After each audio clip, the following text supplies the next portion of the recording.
Yo, welcome back into the Dynasty BS show. We got part two. Hopefully, y'all listened to part one, but guess what? It's still being Smitty. It's still being Smitty. So, Smitty, welcome back to part two. Guys, we did a part two. No technical difficulties this time. We just had a long show. We wanted to make sure we broke it up properly so we can send you guys a movie in a 2 hour show. So, we got part two. Smitty, how you doing? How you doing? You want to recap anything? You want to tell anyone how you're doing from the first part? It's not too long afterwards. You know what?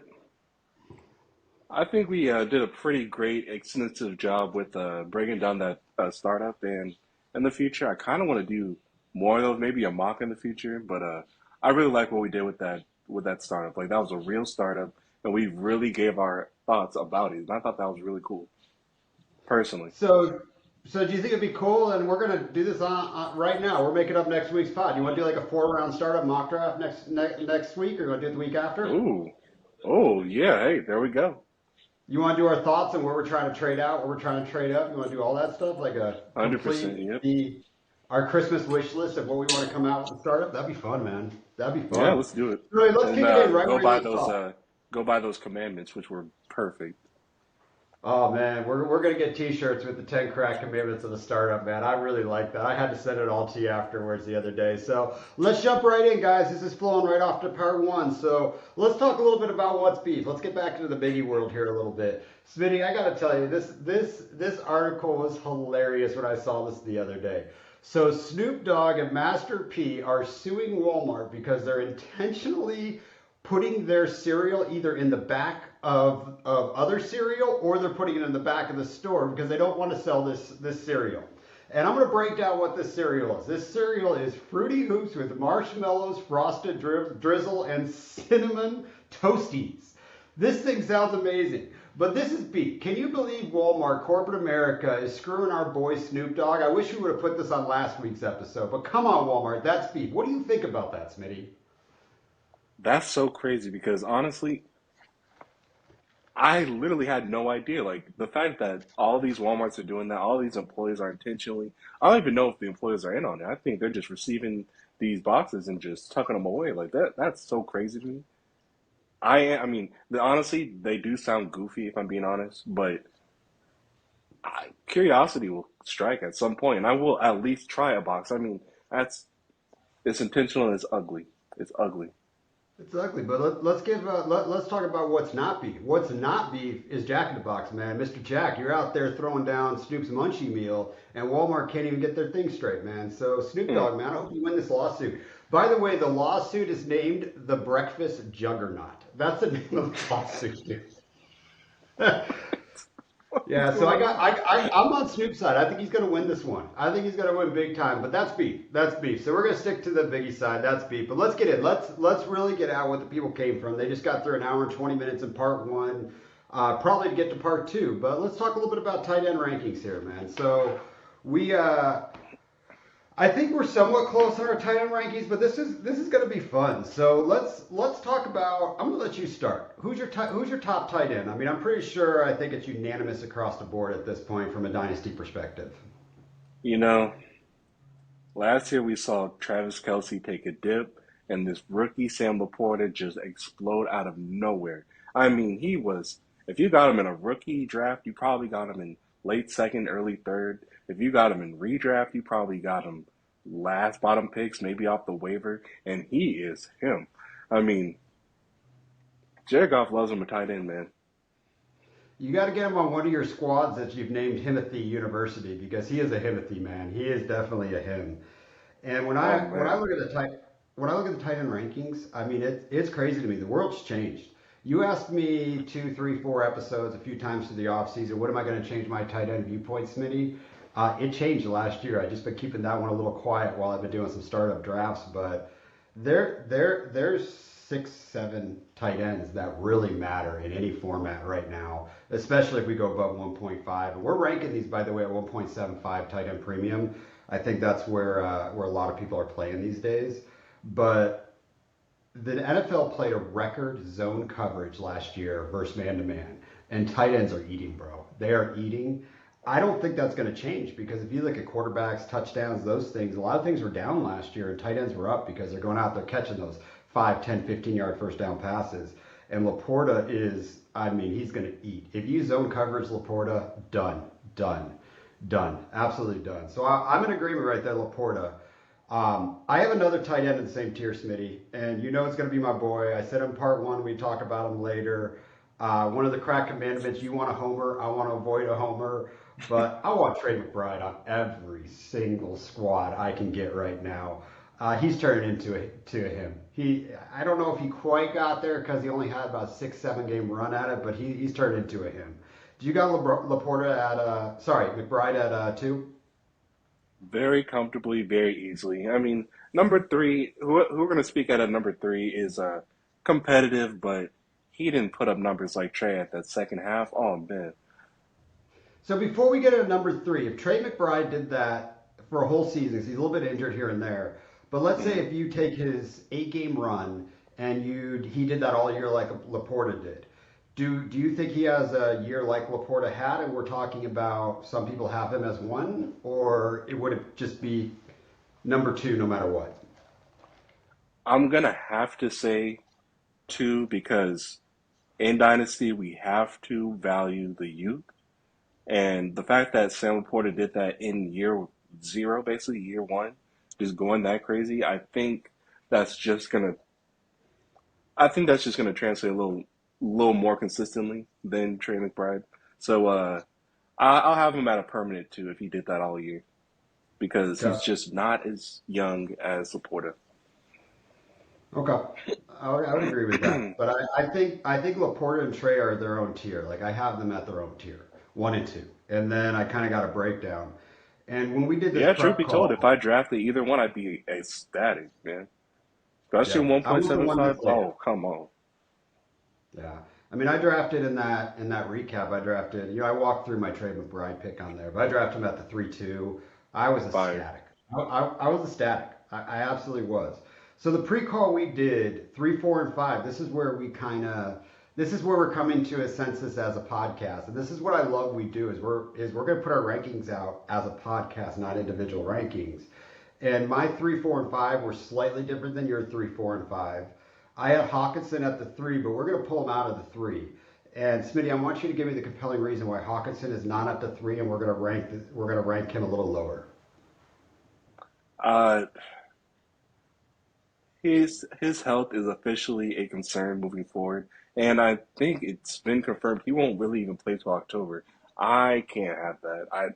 Not in a dynasty, maybe in a redraft, but not. If I can't play, if I can't start you until October, who am I gonna deal with? Like, who am I gonna have to sit there and cover for you until you're healthy, and then you might just get injured again in like playoffs. I mean, I don't know. I don't like his health moving forward. If I'm being honest, that's my issue with Hawkinson. Yeah, I had a lot of thought of him after our pre-call, and I think you're right. I think Minnesota might add another weapon in there, and we don't even know who the quarterback is for one. I mean, we don't know if Kirk Great Cousins is point. coming back. So on our pre-call, we might need to kick Hawk down a little bit more than we kind of ranked this on our pre-call. I was really thinking about a lot of things you said, and then the quarterback play. So let's kick Hawk out of the three for sure. Who do you have as the 3 and 4? Okay, so 3 and 4, I'm looking at I think my favorite tight end period at this point, Dalton Kincaid. I I have him at three, and David Njoku at four. I think, and honestly, those two could truly be interchangeable. I have Dalton ahead purely because of age, but Njoku certainly did outperform him. So I say it's. How do you feel about that ranking? Like, would you rather put Njoku at three and Kincaid a little lower, or how do you feel about that? So as of right now, I actually rank Njoku just slightly above him, but it doesn't matter. I mean, they're right in this. There's about three tight ends here in their own tier for me. Njoku was a beast at the end of last year. I mean, he was a beast. And then I watched him at the Pro Bowl, man. God, man, that guy looks like a Greek god. If there's somebody's body I want in the NFL, I think I want David Njoku's, man. That dude, I mean, as a guy, I can even sit back and say, what a sexy beast that man is. So I'm Oh, huge that's on funny. Njoku. He's still young. The only thing we need is a quarterback to want to throw to him because if you give him those 10, 15-yard slants, man, good luck taking him down. But Kincaid could be a generational talent. I don't think Njoku's a generational talent. I think Kincaid can grow into there. I think he's got the prototypical body that NFL is today for tight ends. It's not those big Gronkowski bodies that are, 6'5", 260, or whatever Gronk is. By the way, have you seen the picture of Gronkowski and who's the tight end coming out, man? My brain's hurt. Brock. Who's the tight end Oh, coming out of Brock college? Bowers. Yeah, that picture. Yeah, Dude, that's yeah. Brock looks like a hilarious. little boy compared to him. I mean, he is, but But that's what the new tight end is in the NFL. It's crazy. They don't want blocking tight ends anymore. That's why George Kittle is so valuable in the NFL because he's the best blocking tight end in the NFL. But I'm perfectly fine putting Kincaid at the 3 and Joku at the 4. you Get a know what? little I'm bit of gonna the admit 8. this. Njoku probably should be three because he truly did outperform Kincaid. And honestly, if there was another, if Buffalo was to replace Diggs with somebody far more competent, then I don't know. I don't know about Kincaid's production. Meanwhile, I am certain Njoku will be. You know what? Yeah, I think Njoku will be just fine with Watson. So in Then that draft, 1.2. the thing about Wait, what? Njoku, in that draft we just did, we recapped. Njoku was drafted at the 6'6", and Kincaid was drafted. Oh my gosh, at the 5'3". I can't even give a bump to Njoku because of draft capital. They'll be drafted within 5 to 10 picks of each other. So, Same to you let then. yeah, let's give Kincaid just the bump for age. Just because he's Okay. young and we haven't seen what his upside is, I do believe we've seen what Njoku's upside is. We saw it last year. That's his ceiling. We have no idea what Kincaid's is. So let's go Laporta McBride. Let's go Kincaid and Njoku. But now here's the kicker. So we got 5, 6, 7, and 8. Um, I'm even thinking about kicking Hawk down even more here because, right behind Njoku and Kincaid, I got Fergalicious, I got Pitt, I got Ingram, and I got Hawkinson.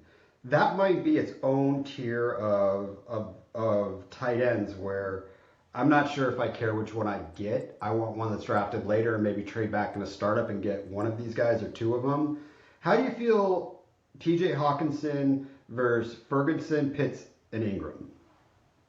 Well, I'll say this about Pitts. You know, I pretty much never bought into it because his first year was so exciting. No, his second year was so disappointing to where I was like, you know what? I don't think anything will go right for him. Now things are changing. Optimism's growing again. But I still don't know what he looks like in this potentially new offense. So he's still a question mark to me. Ferguson was a bona fide stud when needed. And Evan Ingram, oh my God. See, Evan Ingram's one of those situations I think is perfect for a tight end. If you have a bad offensive line and mid quarterback, then I think that tight end is super reliable, and Evan Ingram is perfect for that type of uh, equation there. So, yeah, I think I prefer Ferg, Pitts, and Evan Ingram over Hawkinson. Even though Hawkinson really is a dog, but it's the health I'm concerned about. Okay, so why don't we kick Hawk down to the 9 then? Let's do And it. let's go. Who do you want to rank? We rank Pitts above Fergie in the pre-call. Let's stick to that. Do you want to rank Ingram above Ferguson, or do you want to keep Ferguson above Ingram? See, with that, my question is Trevor Lawrence going to step up? Because I know they're going to draft. I know they're going to draft a O lineman. They have to. They just have to. I don't care. But the question is, will Trevor Lawrence step up? And if he does, then yes, I will. I'm willing to bump up. I'm willing to bump up Evan Ingram. Okay, so we're gonna go Pitts, Fergie, or sorry, Pitts, Ingram, Fergie. Pitts, Ingram, Fergie. Let's do it. Sweet. Let's get So nasty Pitts now. at 5, Fergie at 6, Ingram at 7. Let's get nasty. Mm-hmm. Who do we want to rank here? So let's put Hawkinson right below Ingram. Okay, I think that's a All good right. spot So for 8 him. is T.J. Hawkinson. There we go. Now, we've got some big names we haven't ranked yet. Travis Kelsey, Mark Ooh, Andrews. ooh. You want to have that Mark Andrews, Travis Kelsey talk right now? Let's do it. So, Travis Kelsey has been my favorite player to watch in the playoffs. This is just point blank period. And I have been doing this thing where if I'm seeing players do well in the playoffs, I honestly just think it'll translate to the next season. So I want to give him the little playoff bump for 9. Uh, what do you say, Beak? What do you say about that? So Ranking Travis Kelsey over Mark Andrews. he's right there in the nine for me. Part of the reason is if you listened to the podcast last week, there's some players that I'm comfortable building where I'm drafting them. Travis Kelsey got drafted in the draft we just did in the back of the eighth round. If I'm building Back the of the eighth. squad, you give me 1 year. If Travis Kelsey has one more year as a top five tight end, I don't even care if it's the one at that point. Sign me up. Let him die. Let him retire on my team. Um, if we wanted to kick him out of the top 12 just because of his age and the possibility of retirement, slow year, I'm fine with that. But we got to respect the man. He's the goat of all goats at tight end. He's got a killer quarterback, and he's looking good in the postseason. So let's rank him at the nine. Love But it. this is now we're turning this into an Isaiah Likely versus Mark Andrews conversation. And this Uh-oh. is something we talked about in the pre-call a lot. I have Isaiah Likely rated above Mark Andrews. I don't think we're going to do that as a consensus. And part of the reason is I think Mark Andrews is going to be a cap cut. I think he's going to be a cap casualty because the numbers make sense to possibly move on. And I don't see why they wouldn't. They've had a tight end that shows elite talent on the field that's got a connection. Can we just do it? You remember the Yep. point up play? The point up play. Throw it higher. Let me go get it, Mr. Lamar. And I it just think, works. yeah, that's It works. connection. Yeah, you know what? You have actually fully convinced me to put Isaiah Likely in the top 10 tight ends. Man, Mark Andrews, sheesh. Yes. Yes. Oh, yes. I'm so happy about that. But we probably should rank Mark Andrews right after him. Because in the pre-call, Let's, we ranked him back to back, but in the other way.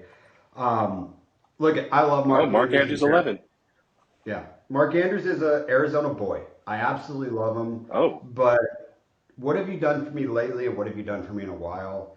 I'm pivoting off Mark Andrews in almost every spot I have him, and I do have, 4 or 5 shares across my portfolio, but the dude can't stay healthy. I mean, it's been a very long time since Mark Andrews has been healthy, and we've seen it on the field, and he's getting older. So I'm moving to the next generation of tight ends. But I will tell you, if Mark Andrews is a cap casualty and he goes to one spot, I will rank him in my top five. And that's if Travis what's that Kelsey spot? retires. If he ends up in Kansas City and Travis Kelsey retires, I'm going to shoot him straight up my board. I don't think that's going to happen, but if Baltimore lets him go, you don't think he's going to be a little pissed? Oh, yeah, yeah. He's gonna be, not only is he gonna be pissed, he's gonna wanna, yeah, I love that. He's gonna wanna be on a division rival or a, Yeah. conference rival at least. Yeah, I love that. I love that. All right, so we'll go God, likely Andrews just because we like tearing down from that. Andrews is such a great idea, dude. This is why we're Like everyday that's, Joe talking about. Yeah. So the 12. This is going to be a cool. This is a cool one because we both disagree on the 12, but we both agree that we're at a point that it does not matter which one I have here 12, 13, 14, 15, replaceable, war type players. I had Musgrave, you had Goddard at the 12, right? yeah, I really respect Dallas Goedert's game. I really respect his rely. I don't know what it is, but when I see a tight end that is so reliable to a quarterback, I love him because that's where the money's at. That's where the points, receptions, and yards are at. Like just a guy that you can count on for days. And the connection has soured a bit because the Eagles' offense as a whole has been ugly as of late, but I still have hope for Goddard to be a dog. And you said Luke Musgraves, huh? Yeah, and I'm looking at the startup draft we just did. Luke Musgrave, I drafted him at the 11-2 above Dallas Goddard, and Goddard went at the 11-8, and that's a 1.75 tight end premium, so just what we're ranking. So we can't even give a bump for later round draft capital. It's just whatever you want right there. Well, But then honestly, I let's do a bump up for you. And let's be honest, Let's go Green Bay 12 has A, a far 12 better B. offense. Say what? Let's go 12 A, 12 B. 12A, 12B. I love it. I love it. So Dallas Goedert, Luke Musgraves, they are sharing the 12 spot, but deep down, if you really, really want to take advantage of that tight end premium, they might barely move the needle. If you got Jordan Love, you want Luke Musgrave at the 12. If you got Jalen Hurts, you want Dallas Goddard there. Yep, So a stack rankings. attack. Yeah, so let's read back these rankings, and I want to go over my tiers of what I want before we jump on to the running backs, because running backs are Okay. always fun to do. All right, so at number one, we have Sam Laporta. Number two, Trey McBride. Number three, Dalton Kincaid. Four, David Njoku. Five, Kyle Pitts. Six, Jake Ferguson. Seven, Evan Ingram. Eight, TJ Hawkinson. Oh, how that mighty has fallen. Nine, Travis Kelsey. End of an era. 10, Isaiah Likely. The start of an era. 11, Mark Andrews. Another end of an era. And then 12A, 12B, Dallas Goedert, Luke Musgraves. Arrange it how you want. So Excuse me. going into a startup draft or even a redraft for that point, if I'm looking at a 1.75 tight end premium, tier one, look at Laporta, Trey McBride, I absolutely want on my squad. That's incredible to have complete positional advantage. Three, four, five, six, I think it's really good to have. I don't know if you have the positional advantage, but you have enough that you can combat someone that's got those first two on you. But here's the deal, man. Once we really get after this eight spot, you know, it's almost actually 10. 10's going to be the cutoff. Right at Andrew. No, nine. I don't know. I want three of the top 10 in this format, and I'll figure out a way to do it. But I think once you get through 10, can we find more replacements? You think? I mean, yeah, yeah. I think at that point they're all replaceable. Okay. All right. So there's our tight end rankings. I like that. I like that. They changed up a little bit, but I think we're in there. Come on, Isaiah. Let's go, baby. I want this to happen, and I'm sorry.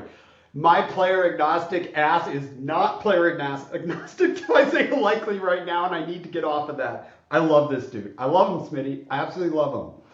I So love let's that you talk love him about. because he's exciting, man. Like I said, start of an era. I've really, I mean, it could just be by this time next year, we really might have in a top five conversation. I hope I so. could really I see it. hope I so. see a path. And then you know me. I'm going to tear down off of him. You know me. I'm going to do it.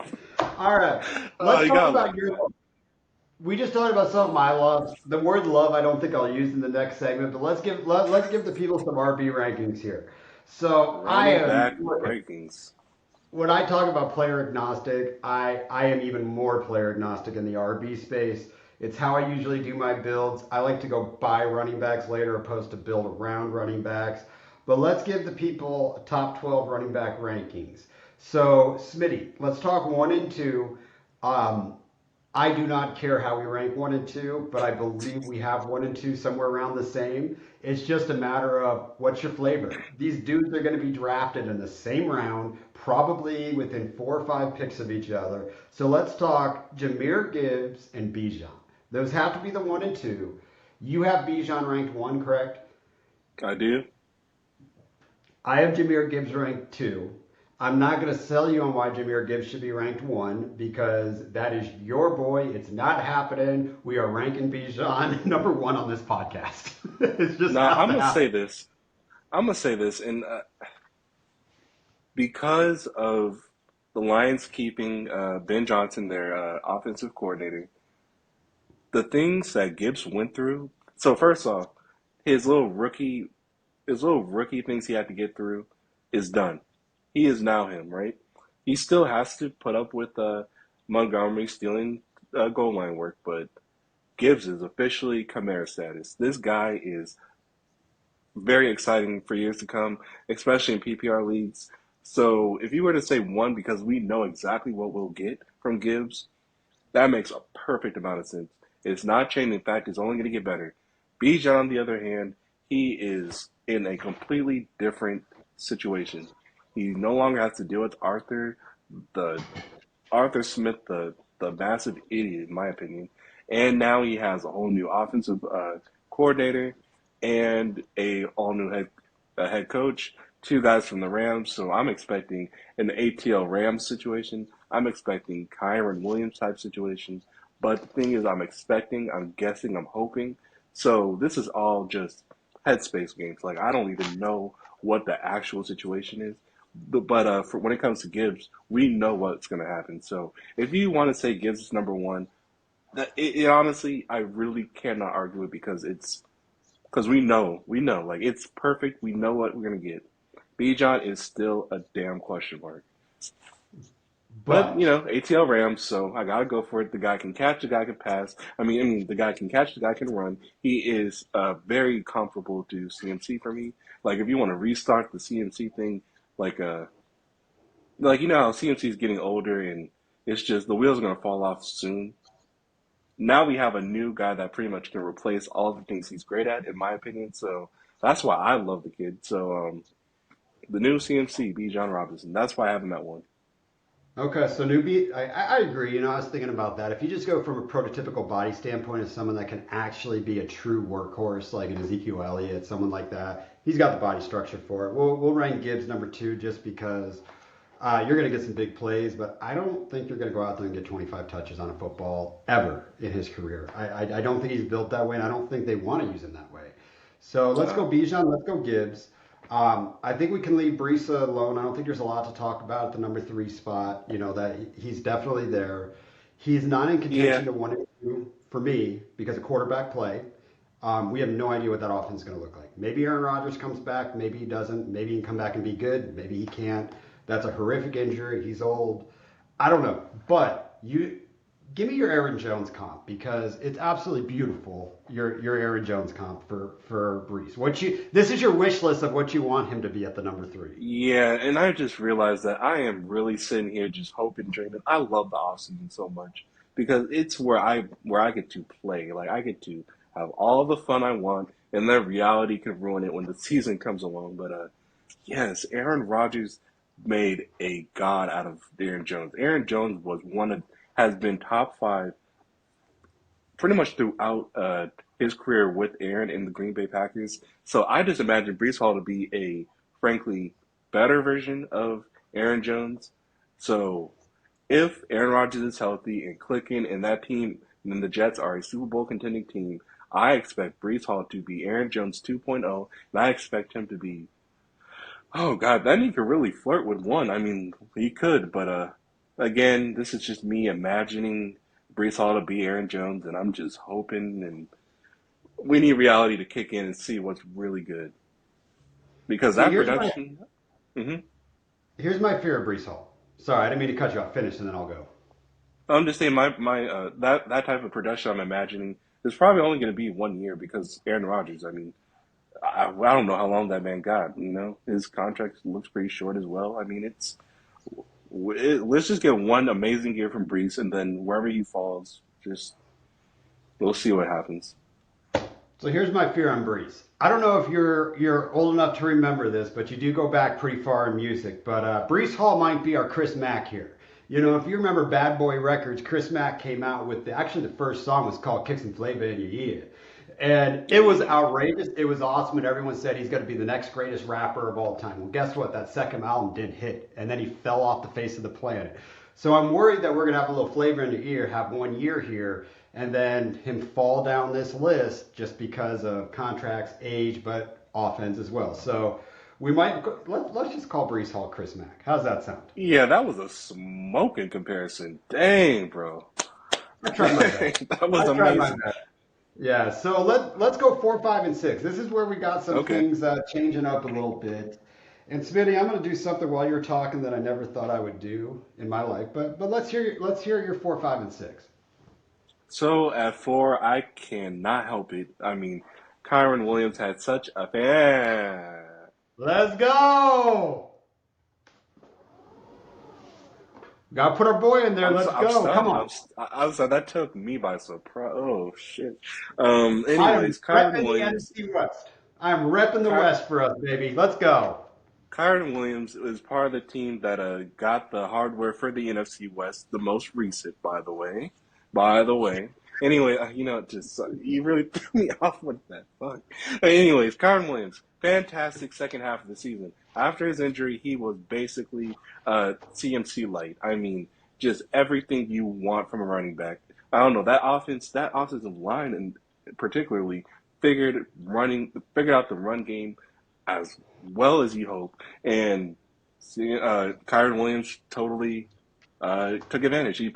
I'm so like, oh wow, I'm so mad you're wearing that. Anyways, Kyron Williams has such an amazing second half of 2023. I had to put him in the top five because he is super productive in the Rams offense.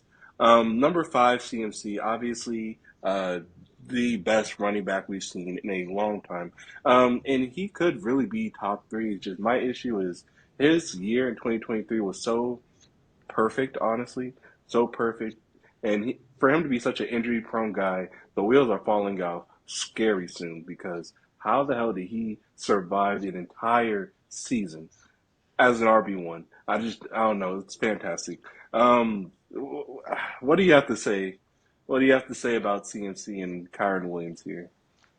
So I'm always looking 2 years out from a running back roster standpoint. You give me 2 years out of my running back, I don't care your age, I don't care anything. Sometimes I'm like, dude, you give me 1 year for how my build is, I'm good with it. CMC fits that fit.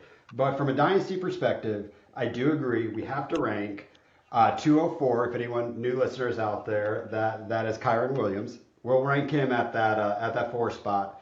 We'll put CMC right behind that. CMC. See, the thing about CMC is we've talked about this on some of the other pods is somehow he doesn't get tackled. Like he doesn't get touched. He doesn't get hit as hard as other running backs does. And all of his injuries, they've been soft tissue, things like that. But yeah, let's put CMC at the five spot. But he's going to eat today. He's going to eat. Playoff Pacheco's going to eat. We talked about it in part one. Can't wait to see those dudes go at it. But this is where I don't think I really care any longer. I don't think I actually care about having any of the dudes after this spot in the list. It's just I'm probably on Really? a zero. I'm probably on a zero RB side on a build if I'm going down this far in the list because I'm looking at the names and I'm like, I'll go buy a vet some point in the season because I got Buzz Lightyear, Achan, ranked on the sixth spot. I think that's where he needs to be from explosive talent. Fully agree. And if we're expecting 2 years, then yeah, I think that is the perfect spot. You know what, running backs they're like our boys that we've been ranking albums and all that. They're like Biggie, they're like Tupac, man. They burn bright, but they burn out quick. Mm, So mm. so 7, 8, 9. This is where things get a little bit weird for me. Do you have Taylor at the seven? At seven, I have You have Walker. Kenneth Walker personally. Yeah, because I Okay. mean honestly, last year when he started like catching passes at a great rate, not only just catching passes, catching long passes, I was like, whoa. Now I'm starting to get that like CMC feeling from Kenneth Walker, and he's just such a tank. He is a he is like one of those big bruising power types that can catch. Like that is, oh, if I want anyone's body type, it is him. Oh my, man, I am You're steaming up having a thinking David about and Njoku moment? a little bit, a little bit. Yeah, Kenneth Walker is my guy. Oh my goodness, I love him. Okay. Uh, So mhm. let's go Taylor at 8. Let's go Taylor at eight. My fear for Taylor, my only concern, because he is again like these CMC types. He can do it all. He can catch. He can run.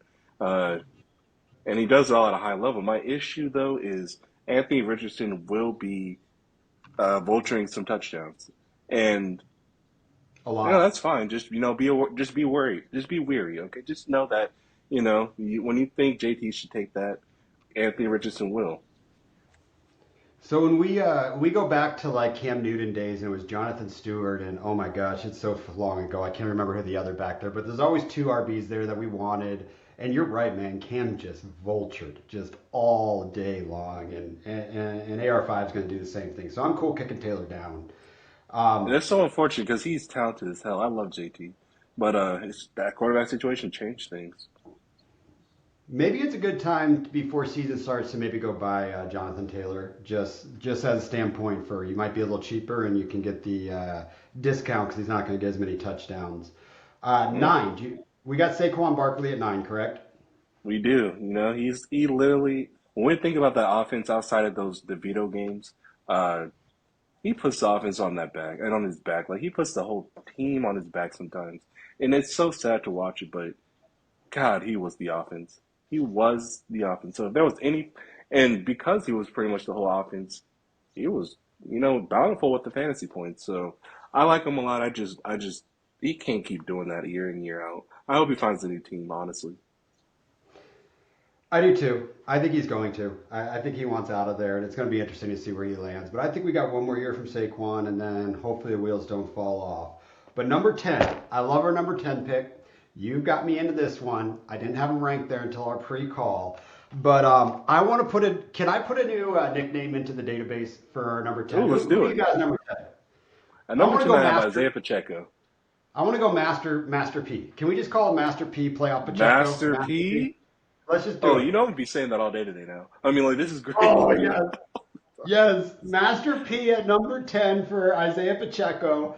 Um, Fuck it, dude. I love the way he runs, dude. He's a man. Like, he is a man, man. Like, that damn song the footballers play for Debo, we need to start playing that for Isaiah Pacheco, dude, because he's the I man. love that.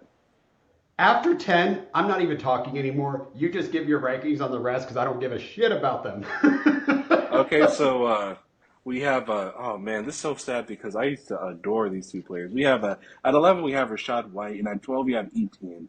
Now Travis Etienne, oh, Now, I think it's his team. I don't know. The Jaguars are just scaring me. They're upsetting me in all kinds of ways, and I also really want to put some blame on Trevor Lawrence. I need him to step up. If Trevor Lawrence can step up, then Etienne will step up because Etienne had a damn good first half of 2023, and then I don't know. Then it got iffy. Then it got weird. Rashad White, again, another. I mean, the thing about Rashad White is his quarterback needs to be very okay with dinking and dunking. And if that's the case, he will always be in the top 12.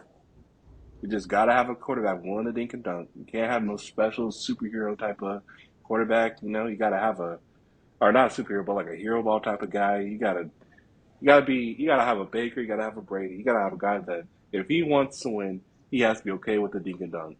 So, unfortunately, it's situational for Rashad White. can I tell you my beef on Travis Etienne? This Oh, is just please. my beef of why I don't give a shit. Travis Etienne in the startup we just did was drafted at the 4-9. He was drafted above Tank Dell, Drake London, Michael Pittman, Dak Prescott, Brandon Ayuk, Roma Dunze, DJ Moore, Jordan Addison, T. Higgins, Rashi Rice, Kyle Pitts, Dalton Kincaid. I can just keep going down the list of why he is not on any of my teams. I can Yeah, just you name go down every that. single player you named. I would much rather have than ETN. That's actually crazy, considering how much I love a running back. But in a dynasty situation, I would really rather have all of those guys.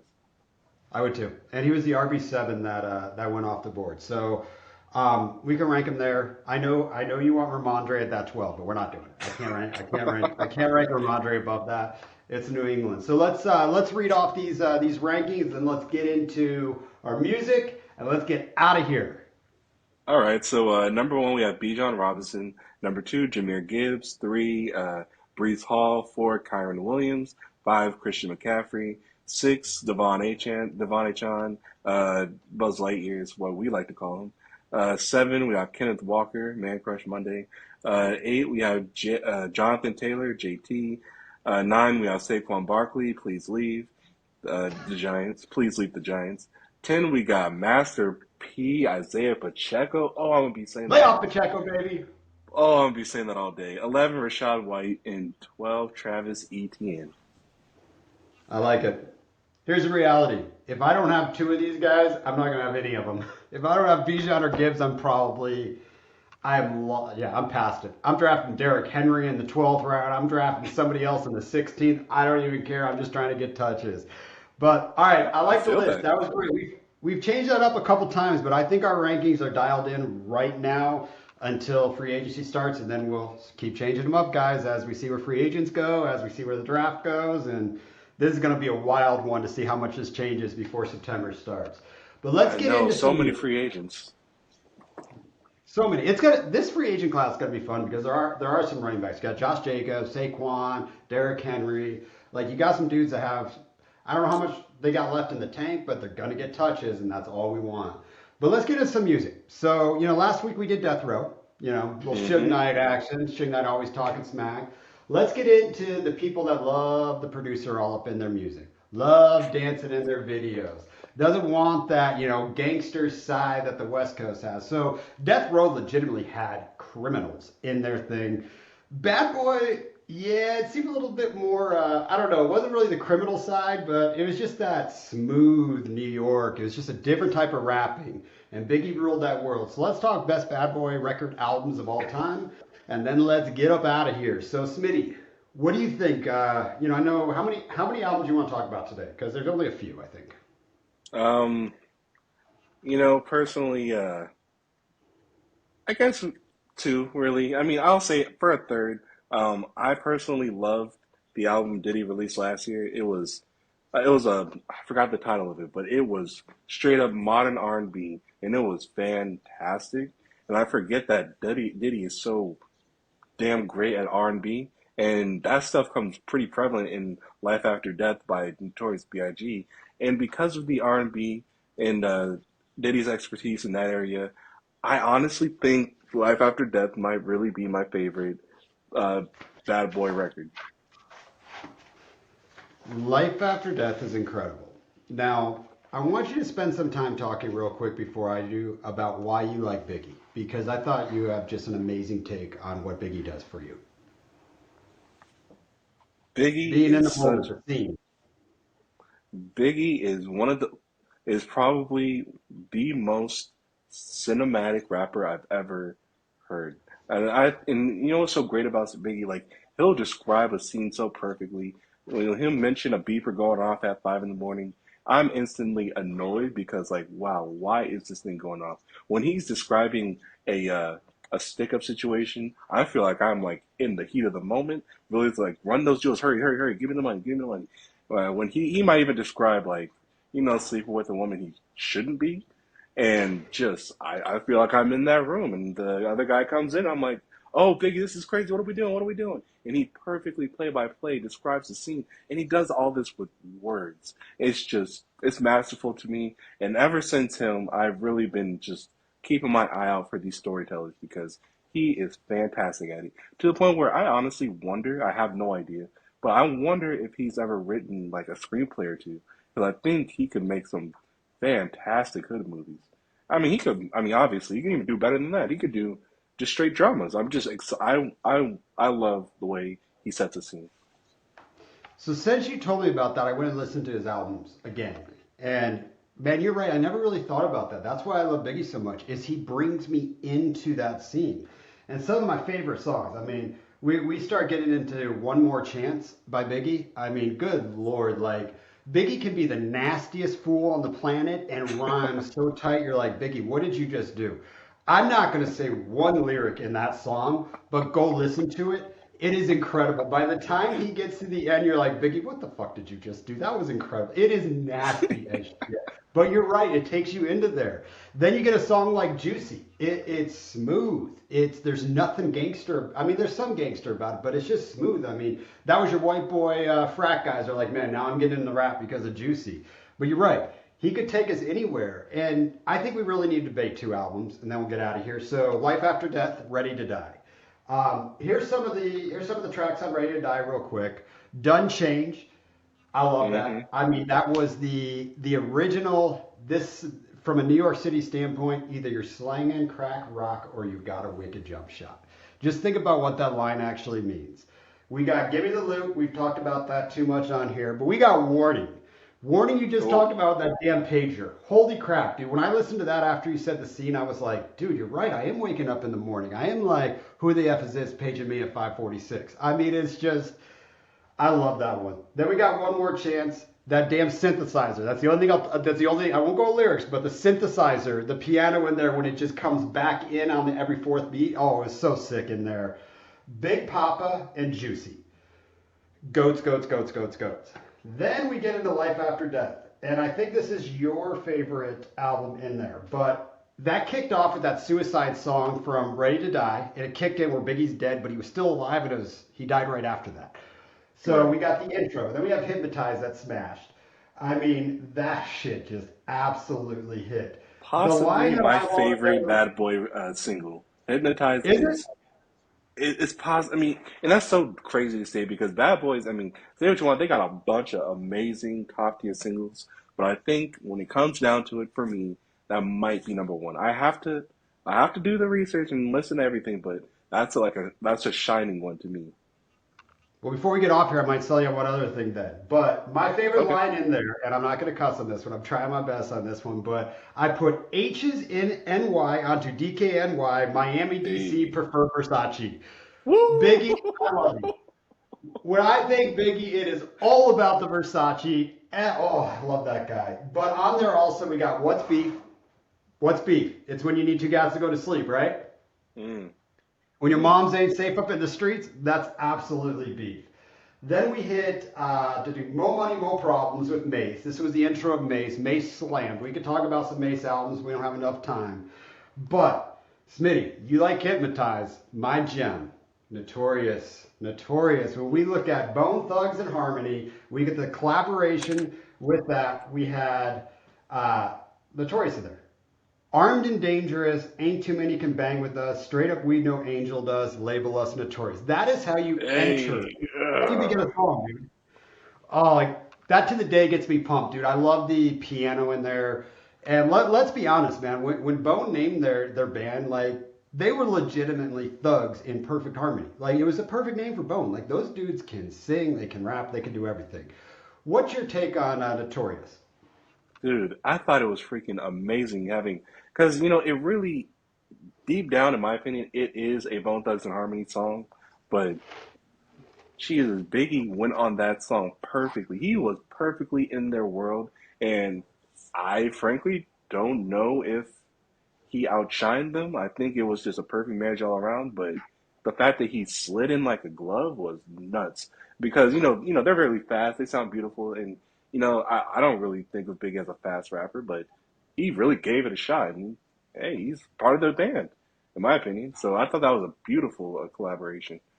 Um, and just as great as I love the dough. I mean, Jay Z and Biggie, like it was two rappers, two ex drug dealers coming up and just living off their spoils. I mean, it's something that could bring a tear to your eyes sometimes. What do they say? 7 in the morning, something something, feeding weed and nicotine. Crazy Bones is going at it.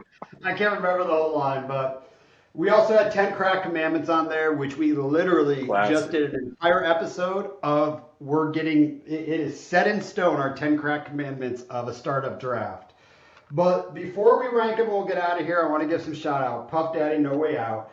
These songs hit. They weren't my favorites because they got a little too poppy for me. But Around the World, Victory, It's All About the Benjamins, and then the song they all did. Bone, 112, Faith Hill for when Biggie passed.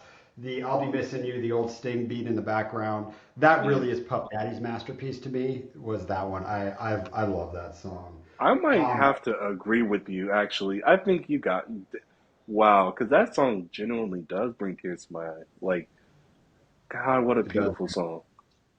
So my sister passed away a few years back, and she really loved Oh, I'm music and sorry. rap and everything. And I actually played that song at her funeral, dude. That's how she would have wanted that, the hip hop. She loved that stuff. So I am Wow. very attached to that song, R.I.P. H Bear. So I didn't think I'd get you in this one, but let's rank them, brother. So this is 1A, 1B on the albums. I think this is almost running back related to me at this point. Jameer Gibbs, Bijan, you can't go wrong. I want one of them in my CD album or MP3. What the For hell do we do sure. now? Download streams? Hell, I don't know. But who's your number one?